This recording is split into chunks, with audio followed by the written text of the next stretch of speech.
தாய் தமிழ் உறவுகள் அனைவருக்கும் வணக்கம். இப்போ நான் எங்கே இருக்கேன்னா, இது வந்து எங்கள் ஊரில் வட்டார வழக்கில் வந்து இது பேர் பம்பரக்காய் இல்லைன்னா கோட்டாங்காயின்னு சொல்லுவாங்க. இதோட மருத்துவ குணம் என்னன்னு பார்த்தீங்களன்னா, நாக்கில் அச்சுரம் எழும். சில குழந்தைங்களுக்கு இல்லை வயசானவங்களுக்கு கூட நாக்கில் அச்சுரம் போடுது, இல்லை நாக்கில் புண்ணுன்னுவாங்க. அந்த மாதிரி ஏற்படும்போது இந்த கோட்டாங்காய் இல்லை இந்த இலையை வந்து முறிச்சோன்னா இது வந்து நீர் மாதிரி பால் கசியும். இந்த பாலை கொப்பளிக்கிறதுனால நாக்கில் போடுற அந்த அச்சரம் அந்த புண்ணு வந்து உடனே ஆறும்.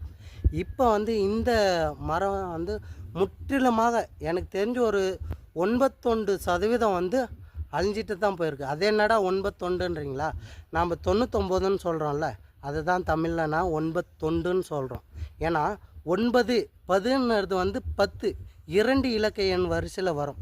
ஒரு இலக்க வரிசையில் வந்து 1 2 3 4 5 6 7 8 தொண்டு, அதுக்கப்புறம் தான் 10 வரும். இப்போ 10 வரிசையில் 10 20 30 40 50 60 70 80 90 100 வரும். நாம் என்ன பண்ணுறோன்னா 100 வரிசை ஆரம்பிக்கிறதுக்கு முன்னாடியே 90 போட்டு வர்றோம். 90 முடிகிறதுக்கு முன்னாடியே நம்ம 900 போட்டு வரோம். அதனால தான் சொல்கிறேன். 9ன்றது தமிழில் ஒரு இலக்க எண்ணில் தொண்டுன்னு வரும். சரிங்களா?